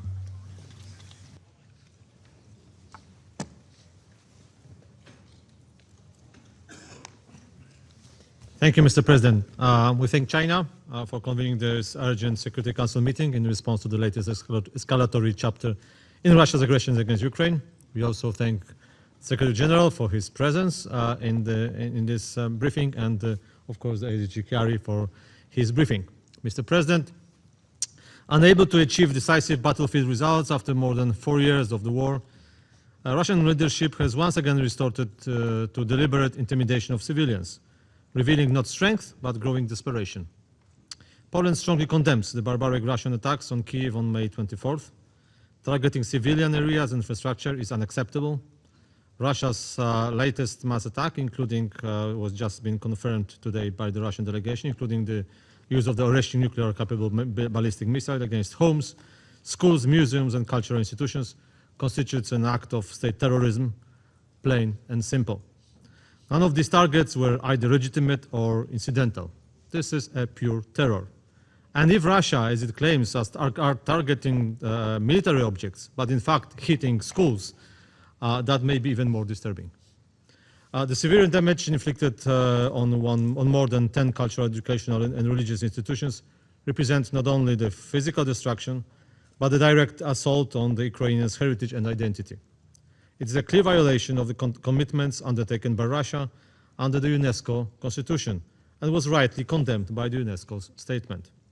We need principled international response, one that ensures full accountability in accordance with international law.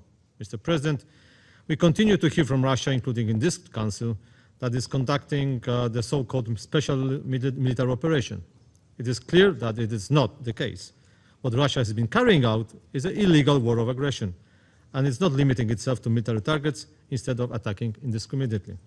Moreover, Russia has openly announced sustained and systematic attacks against Kiev, while at the same time calling on foreign nationals, including diplomatic personnel, to leave the city immediately. Such threats are unacceptable, and specifically, as repeated in this very Council today.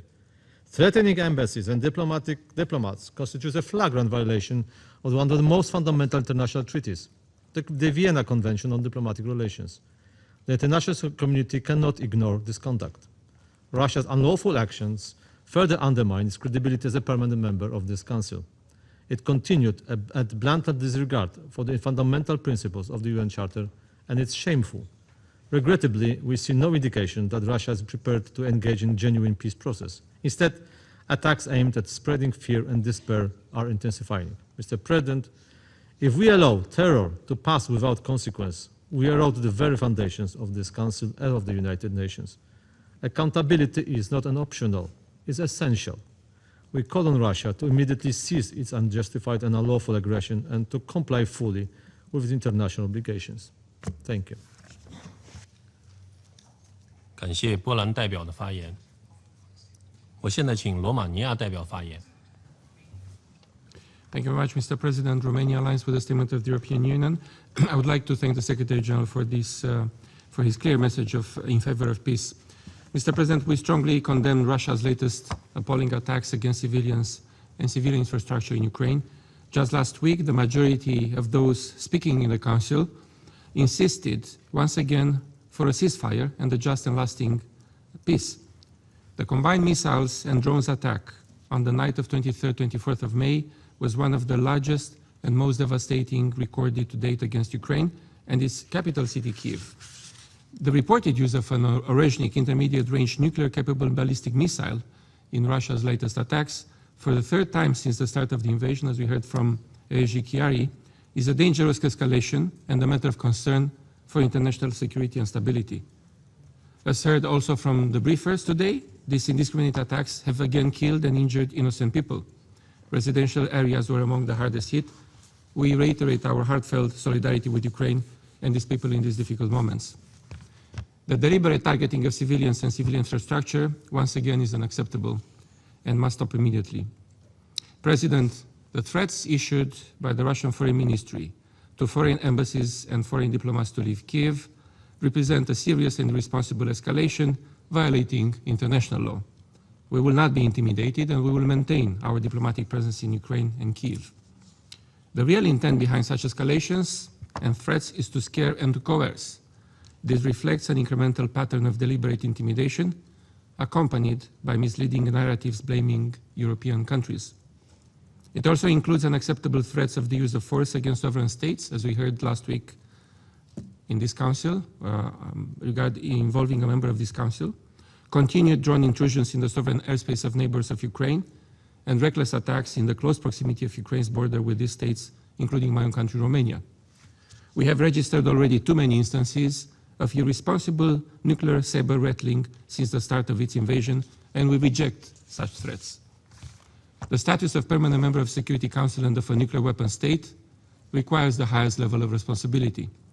We will stand with Ukraine and its people for as long as it is needed in their legitimate and resilient self-defense against the aggressor and in ensuring justice through relevant accountability mechanisms.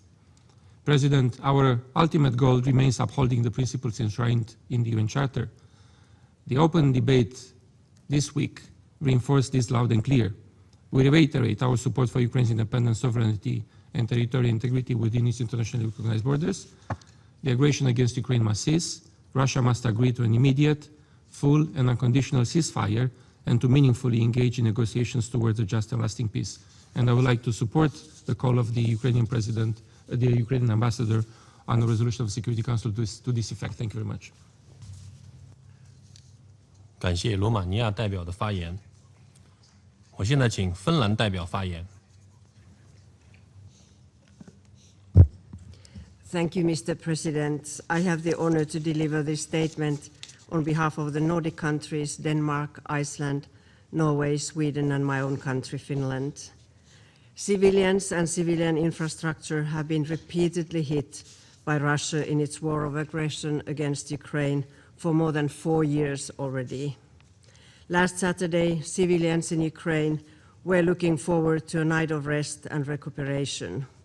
Instead, they were driven from their beds and their homes by hundreds of drones and dozens of missiles launched in a massive aerial attack by the Russian Federation. In Kiev, it was one of the most devastating attacks during the Russian war of aggression. In addition to numerous civilian casualties, many residential buildings and schools, opera house, museum, and other institutions were hit. The Nordic countries strongly condemn Russia's escalating attacks against civilians and civilian objects, including civilian infra. They must cease immediately. The latest escalation comes amid an already rising number of civilian casualties. In April alone, at least 238 civilians were killed and 1,404 injured in Ukraine. The military escalation is coupled with escalating rhetoric by Russia, openly threatening not only civilians, but also diplomats and staff of international organizations in Kiev. Even before these threats, there have been several attacks against humanitarian actors in Ukraine, most recently against WFP's warehouse in Dnipro. The Russian airstrikes are making the delivery of humanitarian assistance increasingly difficult, if not impossible in some areas. Russia has already hit diplomatic premises as well. Moreover, Russian Federation appears to have used an Oreshnik intermediate-range ballistic missile in its attack last weekend. This missile is specifically designed to carry nuclear warheads. The repeated use of nuclear-capable missiles is yet another manifestation of the unacceptable military escalation and the policy of intimidation, both of which the Nordic countries firmly condemn. Mr. President, the scale and scope of Russia's attacks against civilians throughout the war leave no room for describing such attacks as anything other than blatant, calculated violations of international humanitarian law. It is time to put an end to the senseless destruction and suffering in Ukraine. The Nordic countries repeat our call for a full unconditional ceasefire, which would allow space for meaningful talks towards peace. The Nordic countries remain steadfast in our support to Ukraine and to a just and lasting peace based on international law, including the United Nations Charter. I thank you. 感谢芬兰代表的发言。我现在请立陶宛代表发言。President, I have the honor to speak on behalf of the Baltic states, and we also align with the statement of the European Union. In the early hours of 24 May, Kiev endured one of the largest and most devastating combined aerial assaults of Russia's full-scale war. The attack reportedly involved more than 90 missiles, including hypersonic ballistic missiles, and over 600 drones. This attack has resulted in more than 100 civilian casualties. Residential buildings, schools, markets, cultural sites, and government facilities, including the Ministry of Foreign Affairs of Ukraine, were struck or damaged across all districts of the capital. The premises of the World Health Organization and the UN were among the buildings damaged in the attack. The hypocrisy of Russia in portraying its action is immeasurable. Just last Friday, Russia requested an urgent Security Council meeting to convey concerns regarding to what it described as an attack on civilians in an occupied territory of Ukraine. Throughout the week, Russia found it appropriate to bomb entire cities, while today Russia seeks to justify these acts from the seat of a permanent member of this council. Moreover, Russia is accusing countries that support Ukraine in its right of self-defense. the Baltic states reject all false claims. We strongly condemn Russia's horrific attacks on Ukraine and call on Russia to immediately cease its aggression. There can be no false equivalence between the aggressor and its victim. Russia alone is responsible for starting this war. We further highlight the efforts of the UN and international humanitarian agencies and workers in their commitment to assisting Ukrainian authorities and civilians facing this assault. Mr. President, attacking cities with nuclear-capable missiles and other explosive projectiles is a grave violation of international law and must not be treated as business as usual. Such cowardly attacks demand accountability. We invite all members of the international community to support the establishment of the Special Tribunal for the crime of aggression against Ukraine, in line with the Council of Europe resolution on the Special Tribunal adopted on 15 May. We will also continue to call for full accountability and implementation of the International Criminal Court arrest warrants issued against Russian political and military leadership, including Vladimir Putin and Maria Lvova-Belova, over allegations of involvement in the war crimes of child abduction during Russia's full-scale invasion of Ukraine. As Russia continues to ignore the multiple calls for peace, including Resolution 2774, adopted by this Security Council, countless resolutions of the General Assembly, and the International Court of Justice decisions, it is time for Security Council to act. The Baltic states advocate for an immediate ceasefire to stop the violence, alleviate suffering, and to enable negotiations with the aim of achieving a just and lasting peace. We reiterate our determination to continue supporting Ukraine, its right to self-defense, sovereignty, and territorial integrity, in accordance with international law, including fundamental principles of the UN Charter. I thank you. 感谢立陶宛代表的发言。我现在请欧盟驻联合国代表团临时代办萨姆松女士阁下发言。Thank you, Mr. President. I have the honor to deliver this statement on behalf of the EU and its member states. The candidate countries Montenegro, Albania, Ukraine, the Republic of Moldova, Bosnia and Herzegovina, and Georgia, as well as Andorra, Monaco, San Marino, align themselves with this statement. And I thank the Chinese presidency for convening this meeting. And I also thank you to the briefer, ASG, for your update. We also appreciate the presence and remarks of the Secretary General at the outset of this meeting. President, we convene today as a result of Russia's latest escalation in its unprovoked and unjustified aggression against Ukraine. Last Friday, we heard the Russian representative attempt to justify his government's actions with far-fetched stories of Ukrainian neo-Nazis. Its so-called special military operation was supposed to last for 3 days. 4 years, and an estimated 1.3 million Russian casualties later, it has still not achieved its objectives. Russia does not allow the independent verification of the events in Starobilsk. It has consistently denied access to the temporarily occupied territories for all international monitoring mechanisms. There is no independent journalism in Russia and the occupied territories, let alone freedom of expression. The government shuts down much of the internet out of fear of its own citizens. If Russia wants us to believe its allegations, it needs to allow access to an independent investigation. Ukraine, by contrast, has systematically cooperated with international monitoring mechanisms, including the UN Human Rights Monitoring Mission, the Independent International Commission of Inquiry, as well as OSCE and Council of Europe institutions. Russia's atrocities in Ukraine are credibly documented, while Russia does everything in its power to cover up the reality in the territory it controls. Frustrated by the lack of progress on the battlefield, it is increasingly resorting to massive aerial attacks against Ukrainian cities and their population. On Saturday night alone, Russia's attack caused more than 100 civilian casualties, a number which would be much higher if it was not for the formidable efforts of Ukraine's air defense.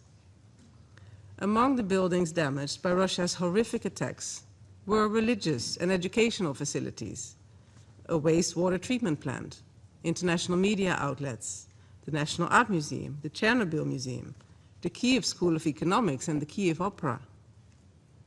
The use of nuclear-capable Oreshnik missiles constitute another highly problematic escalation. Russia's repeated threats against foreign diplomatic representations in Kiev are totally unacceptable.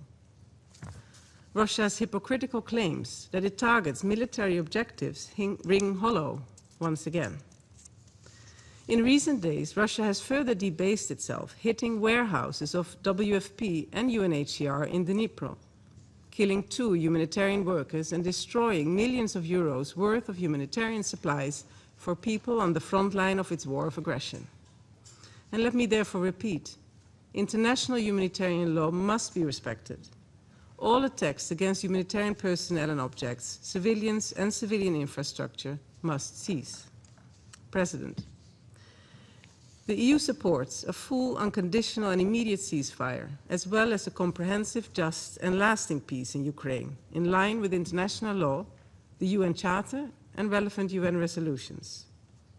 We are actively supporting diplomatic efforts to this end, and we once again urge all members of this Council to work with us in pressuring Russia's leadership to accept a ceasefire and finally engage in good faith. We must work together to bring Russia to the negotiating table. We have heard from Ukraine that they are ready. I also reiterate the EU's urgent call on Russia and Belarus to immediately ensure the safe and unconditional return of all unlawfully deported and forcibly transferred Ukrainian children, in line with the December resolution of the UN General Assembly. And we furthermore call for the complete exchange of prisoners of war and the release of all unlawfully detained persons. President, the EU stands in solidarity with its member states, and we reject Russia's disinformation campaign, supported by Belarus, following airspace violations in the Nordic-Baltic region. We strongly condemn Russia's threats of the use of force directed at Latvia and other countries in the region. Russia's aggression will not stand. Its attempted illegal annexation will not stand. Its leaders will face accountability for their failing attempt to change borders by force. And Ukraine can continue to count on our support for its sovereignty, for its independence, and for its territorial integrity, as it exercises its inherent right of self-defense in line with Article 51 of the UN Charter. And I thank you. 感谢萨姆松女士阁下的发言。发言名单上没有其他人了，现在休会。